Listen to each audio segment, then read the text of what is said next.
जब यादों के मंदिर के अंदर तुम्हारी याद की घंटियाँ बजती हैं तो एक अजीब सी घुटन होने लगती है, किसी दमा के मरीज की मानंद।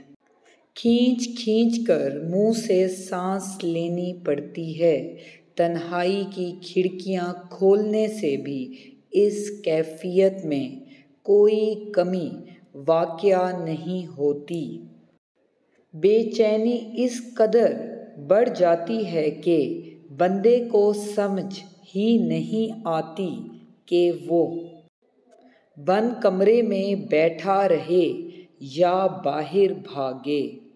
यादों के मरीज का मर्ज इस कदर बढ़ जाता है कि वो मन ही मन में मौत की ख्वाहिश पालने लगता है और ज़िंदगी से मायूस होने लगता है।